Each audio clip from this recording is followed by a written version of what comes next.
We have to adjust to taking our mental wellness just as seriously as we would take our physical wellness. The Chamber of Commerce. I believe that through hard work and perseverance, many things can be done.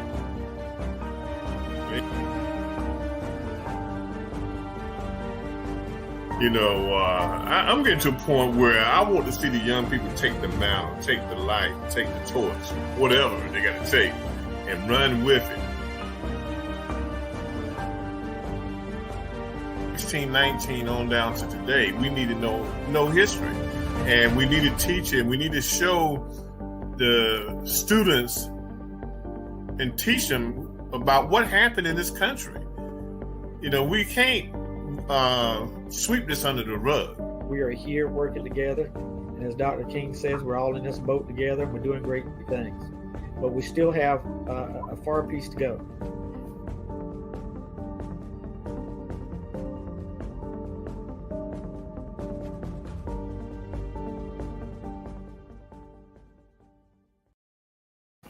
Good evening, good evening, good evening. Welcome to a new edition of Urban Sentinel Live. Yes, it's Monday night, and what do we do on Monday night? It's Urban Sentinel Live. And tonight, I have with me my guest host, someone y'all very familiar with, Miss Ravin Thissel, all the way from Valdosta, Georgia tonight. How you doing, Miss Thissel? Hey there, I'm doing really well considering. How are you? Oh, I'm doing fine. I can't complain. Just a little drained with everything that's been going on around, especially in the Black community. Tonight, Raven and I want to talk about, I don't know how to call it, the killings, the murdering of innocent shoppers in Buffalo, New York, Saturday before last, Saturday 2 weeks ago. And what we want to, the angle we want to come from, I mean, I'm kind of blown away with the situation because it's happened too much in the Black community. And what I want to find out tonight, Raven, from you, what do we do in the Black community, and probably maybe other people too, you know, not just the Black community? How do we get ourselves back into a great space after everything that has happened? You know, because I think these killings affected America, affected everyone somehow, some way, especially in the Black community, because it's something we see constantly, white supremacist terrorists killing us, you know. So how do we get I guess to say, how do we do woosah back in our life? How do we unpack it all? I think unpack is the right word, you know, the right place to start. You know, in the Black community, a lot of times we are challenged or expected to be strong and sort of just push through things or function as normal. And it's not necessarily that someone's telling us to be strong as much as it is people sort of pretending that these things are not happening to us. You know, we're still expected to go to work and perform the same. We're still expected to go to school and perform the same. We're expected to be able to maintain the same level of consciousness in our dealings with people. And frankly, it's just not happening that way. When things like this happen to the Black community, we do see a drop in work performance in Black professionals. We do see a decrease in attentiveness and test scores among Black children who are observing these things that are happening when these types of things take place. So to act as if it's not bothering us, it's just not going to work. We have got to have conversations about it. And, you know, for some, it can feel like draining to talk about it. And we don't necessarily have to talk about the issue, but we do need to talk about the way that it's affecting us. And we have to make ourselves available to those around us who need to do the same. There's also a desensitization to a degree. When things like this happen, we can kind of just write it off, or maybe we don't feel as deeply or strongly about it. We have a sort of a numbness, a scab over that part of our hearts. unless it happens closer to us in our own backyard, in our own neighborhood. If it's far away from where you live, it can be easy to sort of not pay as much attention to it or not feel. Um, and in that case, if that's you in this situation, I would say that's okay, not to pressure yourself to try to drum up some emotion, but to make yourself available for those people in your life who are feeling. You're in a position where you have a little bit a more emotional consistency. You may be able to hold space for someone who's struggling. And if you are finding yourself ruminating on these things or more fearful than normal, not wanting to go anywhere, not feeling safe when you're going out, that's something that you'll want to talk about. You'll want to find someone you can talk to about that, a therapist, and then taking those additional measures to be safe. I don't feel is extreme. If you want to have a day in instead of a day out, if you want to rent a movie instead of going to the theater, if you want to order your grocery delivery instead of going to the grocery store for a while, that's okay. Allow yourself the space and not rush yourself to doing everything as you normally would, because this is abnormal. Mm-hmm. Good look, when I look at myself, I say, okay, here we go again.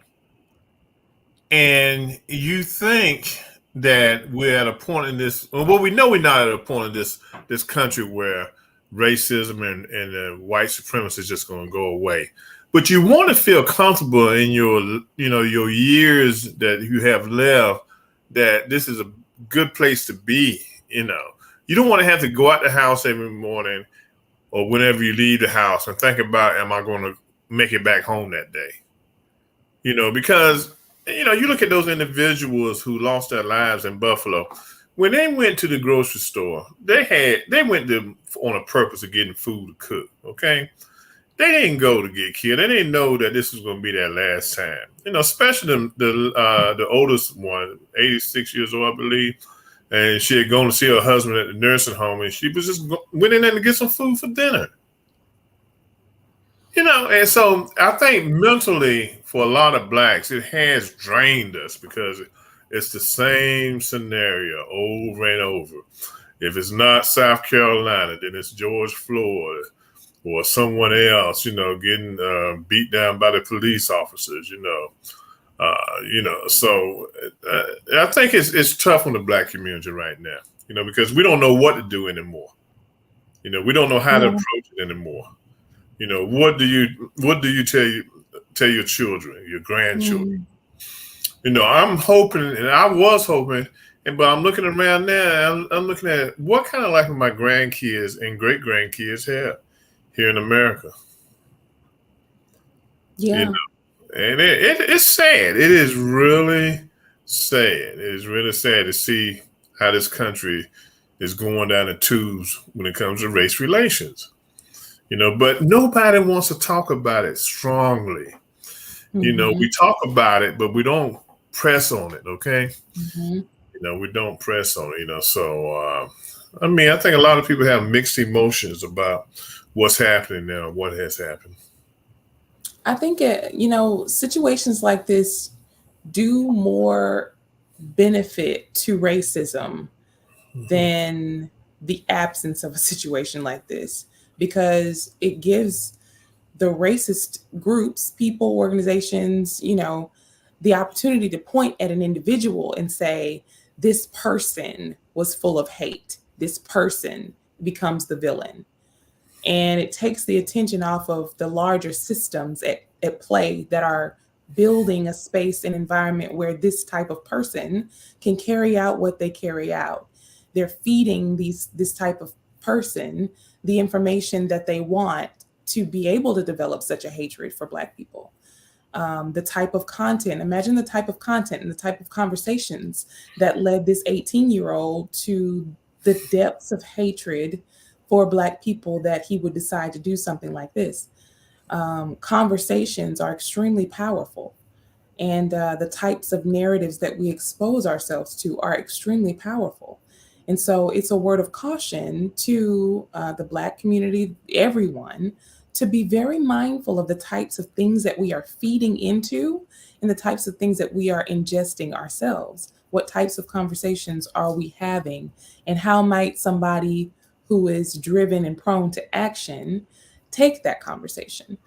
Um, and I've seen where some news outlets and individuals are refusing to acknowledge that this is a racially motivated incident.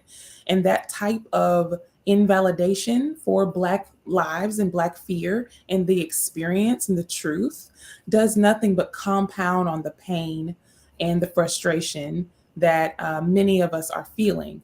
And so the best thing that we can do is surround ourselves with validating conversation, not feed into things that are going to just make us more upset and piss us off, and at a point where we're already feeling the stress, but choose to watch and just have conversations that are going to validate your feelings, that are going to validate your existence, and that may give you some relief from the entire exchange as well. Gives you a space where you can talk about it. Maybe you have one friend who's really always a good listener, and that person can hold space for you.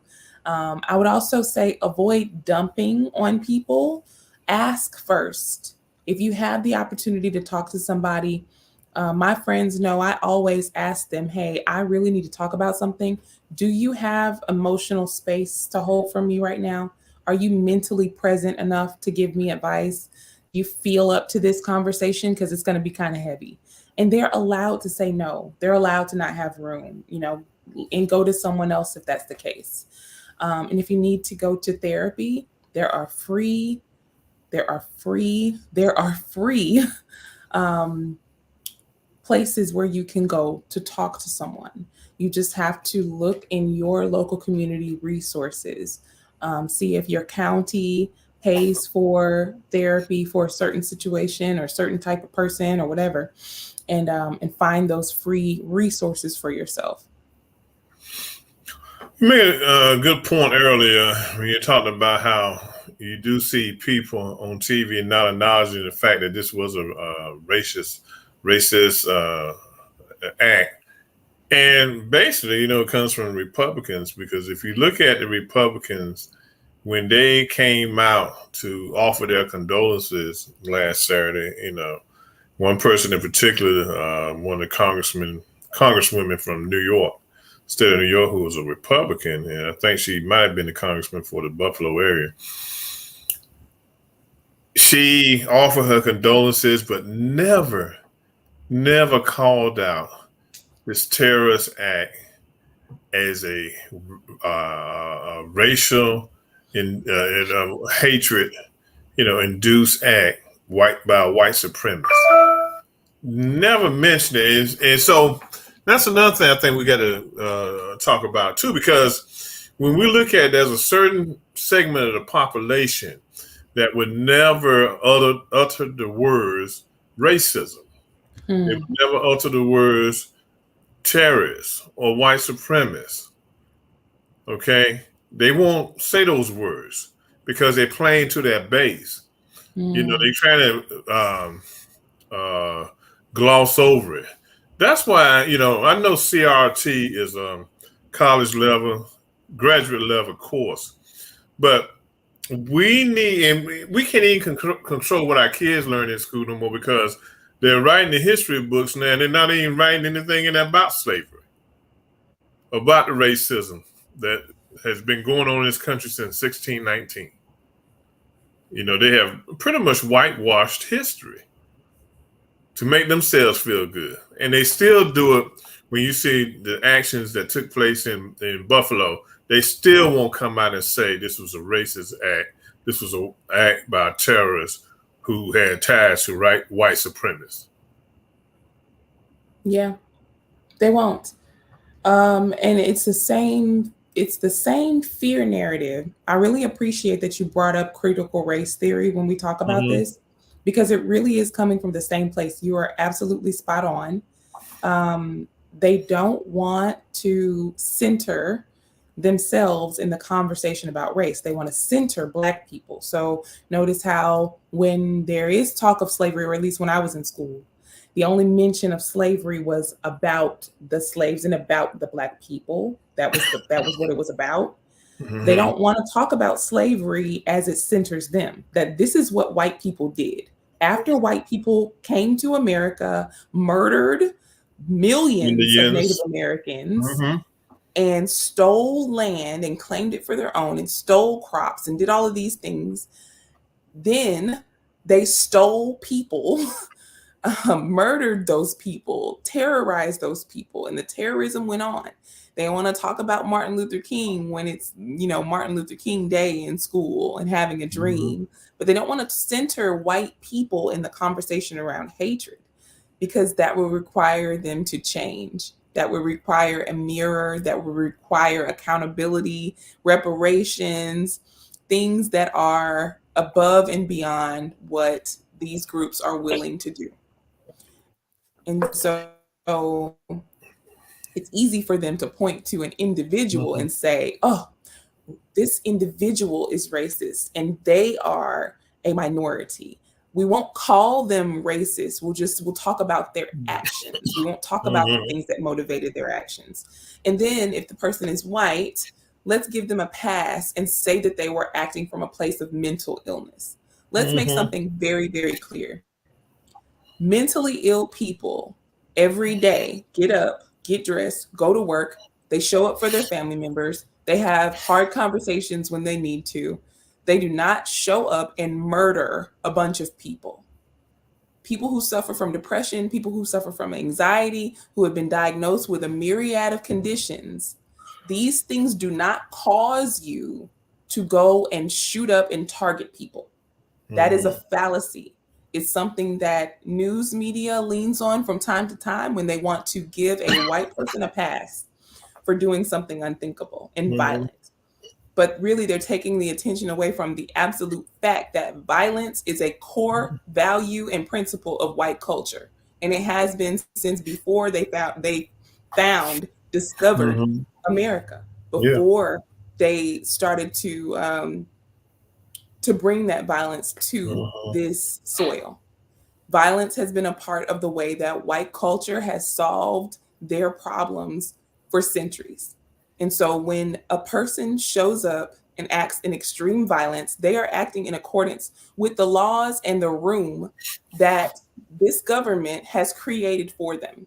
This government has created a space for someone to go and buy a bunch of artillery, military-grade guns and weapons, and to walk into a space and kill civilians, and to be arrested, not murdered on sight, but taken to have their day in court.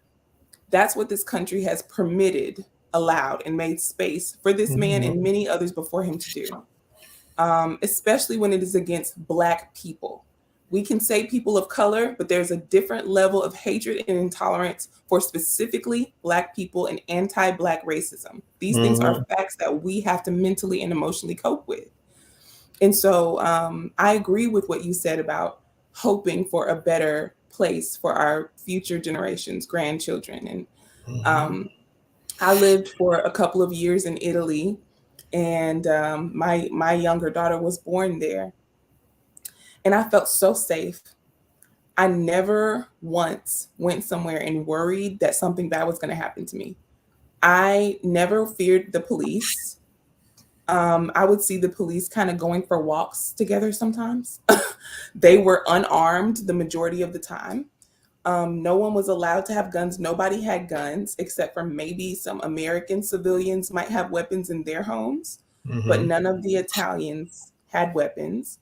Violence is just not a part of how they do life. The county that I lived in had been over 20 years since there had been a murder.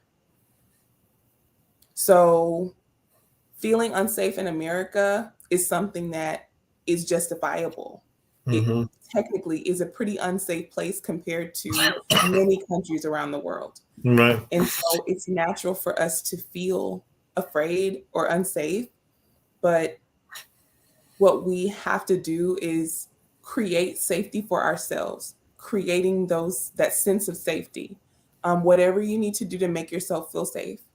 The house that I was living in before, I was living kind of in a very rural area. There were some Confederate flags and Trump flags very close to where I lived. It felt pretty uncomfortable. I didn't have neighbors really anywhere close to my house. and I felt nervous. So I went and got myself a gun, registered a couple of guns, and sometimes I just kept it close to me while I was in the house because that's what made me feel safe. Mm-hmm. Now that I've relocated, I have more of a support system near me, so I don't feel the need to have the weapon so close by. But in this country, I feel the need to be armed sometimes. And I wish that I didn't have to do that to feel safe. It is one of the ways that I make myself feel safe. And then I know I kind of tangent, but I want to kind of scoop back to what you were saying in the beginning about how do we zen this thing out? How do we get ourselves to that equilibrium and that inner peace? Mm-hmm. Um, and we haven't talked ever about chakras on your show, or at least I haven't. Chakras are these energy centers that are along our spine in our body because we have our physical body, we have our mind, our emotions, and we have a spiritual presence in our body as well, or at least that's my belief. And we call it different things, right? Chakras are these centers. And so you don't have to think of them as chakras if that doesn't align with your, belief system, if you're a viewer, but Right. follow. The root chakra is the base one at the bottom of your spine. And the idea behind it is that you form your basic sense of security and safety in your youth. And that is here at this root chakra. It can be very firm and peaceful in your youth, and then kind of be disturbed later or come out of balance. But one thing that has worked for me in building that sense of safety for myself is exploring my own roots in the places where I don't feel a sense of safety and security. And that might be, I grew up in the military, so we moved around a lot, and I didn't have a sense of home. I didn't have a sense of permanence. And so for me, that was something that's just hard for me. Um, Always leaving people behind, and just kind of the fear that comes with that. Everybody always leaves narrative. Um, So me working through that from my root chakra and doing intentional things like playing certain frequencies of music throughout the house, just while I'm doing day-to-day things. Frequencies help to balance and calm your autonomic nervous system. This is something that you can turn on in your home. And also, if you are a spiritual person like me and you are interested in balancing chakras, then those frequencies can tend to do the same thing there. They can help you to create alignment. I bring up the root chakra because when we don't feel safe, how deeply we internalize that sense of unsafety has to do with whether or not we're keeping that chakra in balance. And it's important because it can trickle over into other things. If you're not spiritual and you want to think about it from a medical term place, that feeling of unsafety that's created can then create a series of other connections based on the meaning that you give it in your mind, in your brain. So now you may have a neural pathway between the grocery store and getting shot. You didn't have a neural pathway there before. You've created a new connection. And so now there's fear of getting groceries. And for some people, if you already have a pre-existing mental illness, for you, it might be now when you think about the grocery store, you think about bananas. And now when you think about bananas, you see bananas covered in blood and you get scared every time you see, so just depending on your mental makeup, this feeling of unsafety can trigger lots of different things. But when you're intentional about healing and bringing yourself peace, focus deeply on your own peace and dedicate yourself to all of the things that are going to cultivate that peace, removing anything that doesn't agree with the peace, including conversations with somebody you don't want to have a conversation with. You have a racist coworker, you need to move cubicles away from that person. Maybe you have a tendency to watch the news when you get home. Maybe turn it off. Maybe don't watch it for a few nights. Find ways to get better sleep. Do things that make you smile, that make you happy. I know I've been talking for a while. I want to say one more thing before I kind of wrap up this thought. Mm-hmm. You were talking also about how these people who went to the grocery store, they went there to pick something up and go home, like we all do almost every day. I was thinking about this earlier, how people who have just gotten their hair done, people who have just left the bank, the ATM, gotten cash out, people who have just gotten engaged, just had a baby. All of these people are people who die. These are people who are dying every day, are in the middle of something. These are people with potential and plans. These are people with a destiny and a purpose. People who are loved, people who are disliked. All of us, any of us at any moment. And so, not to be scary, but to remind all of us that this is an inevitability. And in the meantime, we have the privilege, the responsibility to find ways to enjoy our life. I lost my grandmother December before last, and the last thing she said to me was, find ways to laugh, find reasons to laugh and enjoy life. And that's what we have to do. Yes, I agree. Through it all, we have to continue on living, but you don't want to live a daily life of being cautious. Okay, you want to be able to just go by freely and do what you have to do. But the thing is, you don't know what to expect each day. God has a new plan every day, and we don't know what that plan is. Okay, we just get up in the morning and get dressed, eat breakfast, and we just start our day. Okay, we don't know what obstacle is going to get in our way. So you want to feel comfortable. You want to feel comfortable as you go throughout the day. But I think these killings in Buffalo took all that away. It's just like it just wiped everything away. Because again, it centers on not people of color, Black people.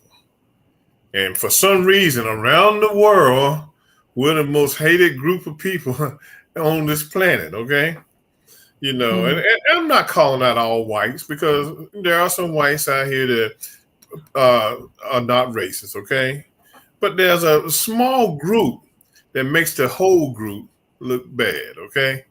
And, it was just like that prison guard in New York City who is on leave right now for making a joke on Facebook talking about there's a cleanup in aisle 10, aisle 8, aisle 9, aisle 7. Come on now. So, but then he says he's not a racist. The hell you are. You are a racist. These are people's lives. These are people who died. And you find it to be a joke? So we okay, first of all, we got to deal with racism every day. But then we got to be the butt of somebody's joke. So, America is not all it's cut out to be, okay? No. It's probably the best country to be in at this time. Because, we do live a life that's rewarding for us at times. But nobody just wants to address the root issues of all the problems we have in this country. I don't believe America is the best place. There are places where we're much more richly rewarded and kept safe. Yeah, but the cost of living is better. The food and air quality is better. The way people treat each other. I need my Cheesecake Factory and some other places that I might not find in Spain or somewhere else, But so we just get dumped on as a people all the time, We just get dumped on, Then, like I said, then they're trying to whitewash the history. They don't want us to know what happened. Don't want our kids to know. But I teach my kids, my grandkids. I let them know about being Black and what it means to be Black, and that's what we got to do in our communities. Okay. We as a people, we have to teach the young people about Black history. Okay, because they didn't live it, they don't teach it, so they don't get it. So they don't understand why us older Black Americans are so upset and bothered about what happened. Because we saw so much of it in the 30s and 40s and 50s, where our people were getting hung back from the tree. And things of that nature, and getting shot at. When we look at the Black Wall Street in Oklahoma, You know, when we look at Rosewood, when we look at the burning in Wilmington, North Carolina, you know, we look at all these racial things that have happened, these racist things that have happened to kill us. You know, yeah, we have a right to be pissed off. Absolutely. You know, we have every And right to be also, pissed we off. have to remember who we are. Yeah. You know, these things happen to us. They do these things to us. They target us. Mm-hmm. We have to stand tall. Yeah. We are not disposable. Mm-hmm. We never have been. We made it through all of those things. And Yeah. we will make it through this as well, Yeah. because the stuff that we are made of as Black people Mm-hmm. is stuff that you won't find anywhere else. Mm-mm. We have the capacity to not only survive, but to rise well above whatever challenges we face. Yeah. And this is no different. We are unstoppable. And, you know, finding our peace helps us to stand tall, but under no circumstances should we back down or hide our Blackness. This is our pride and joy. This is who we are, who we were created to be. We are beautiful, we are important, and we are some of the most powerful beings on this planet. So I'll be damned if they come shoot up anywhere. I will never disdain being Black. I will always show up with my head held high, and I will fear no one. Before we go, I just want to leave this little tidbit with everyone. One of my Republican colleagues was talking the other day. We here in Maryland, we're in the midst of election time now, so we got our primaries coming up July the 18th. And he was talking about in our area, in my county, you know, we're one of the fastest growing majority counties in the country. And he was talking about how people were going to vote this year. And one of the things he said, Blacks voting for Blacks. And I looked down, I said, look here, what is so wrong with Blacks voting for Blacks? I said, for so many years, we could only vote for white folks. Then y'all get all upset and get a hair at your butt because we want to vote for Black folks. Good, intelligent Black folks that can do the same thing that you whites try to do for years. He ain't say nothing else. You know, but that's that thinking. You know, we supposed to conform to whiteness and forget about our Blackness. You know, and I would never do that. Like James Brown said, I'm Black and I'm proud. Say it loud. That's right. Black and I'm proud. You know, and that's just the bottom line of it. You know, you got to get. I think one thing white Americans got to get used to that. Hey, look, this is the new norm. You know, you're going to see communities where Blacks are going to be in charge and not you all. Then if you don't like it, you pack up, catch the next plane to Europe. You know, bye. Reassimilate yourself into Europe. You know, but this is a new norm, and so don't knock it because Blacks are voting for Blacks. You know, there are instances where you're not going to vote for a Black just because he's a Black if he doesn't have the credentials, but the majority of the time they have the credentials. So get over it, get used to it. Go Katanji. Well, yeah. Well, yes, right. That's right. I was looking at a box on LinkedIn that someone had put her qualifications in. And it was about like 20 different qualifications. And the closest person to her, and they only had like 5 or 6, was the Chief Justice, Roberts. The rest of them didn't even come near. I think Kavanaugh and Amy Barrett only had 2 qualifications, if they had that many. You know, but yeah, no, we don't want that her. We don't want her. She got qualifications. You don't want excellence? Okay. They don't. I mean, that's the thing. White. Right? Tell a Black person, tell any Black person to try to be mediocre. Just tell them, just be mediocre. Don't be excellent. We can't do it. No, and that's what's killing white folks because we doing our own thing, and they don't like that. Hey, get over it. Live with it. You know, it hadn't been for us, this country wouldn't be for where it is. If you don't like it, give me back my GPS. Give me back my potato chips. Give me back my cotton gin. Give me back a whole bunch of stuff, and see can y'all run America. Give us back the billions of dollars in labor that built this country. Yeah, they don't want to do that. Free. Yeah, where would this country be had it not been for the Black sacrifice? As lazy as some of them are, this probably still be a primitive land. Lazy. How lazy do you have to be to go and steal people to do the work for you? Yeah.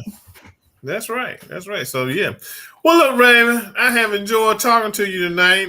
For my viewing audience, this is our last show until September the 12th. We're going to take a vacation. Going to take a mental break for the summer, just get ourselves back together. I enjoy doing these shows. Believe me, I love interviewing the people I interview, but I also need a break sometimes and just to chill out and just reflect and get myself prepared for September the 12th. I'm not going to start doing that till probably September the 5th, but I'll be ready September the 12th. And Raven will be back on September the 26th. You know, but we have enjoyed, you know, this being with you all the first half of the year. We just all need to take a break and chill out. Raven, your final words. Thank you to everyone. If you want to continue hearing from me, you can follow the @Ravin Thissel page on Facebook and on YouTube, and tune in to Ravin Thissel Live on Sunday nights. Okay. And every once in a while, I might pop up on Facebook Live on this page and say a couple of words.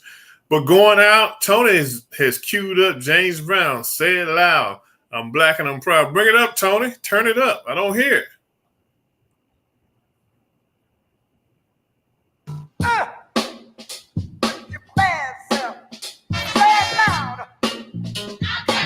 Hey. Hey, baby, that's what music is music, okay? You can understand, okay? I'm black and I'm proud. I agree. My kids love James Brown. It was an affirmation of self-respect. And it was a challenge to others to respect themselves and to respect him. Brother, we can't quit. We get our shit up.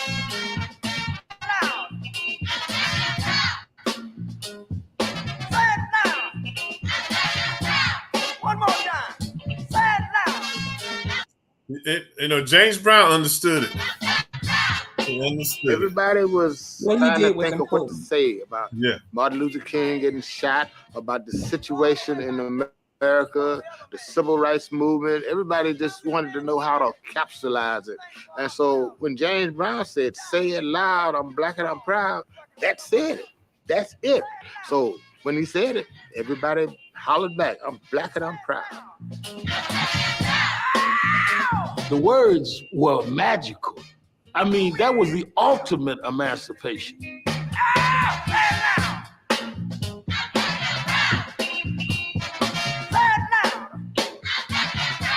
Every crisis is an opportunity, and he's one of the few people that took the crisis of 1968 and turned it into an opportunity to really help a generation of people.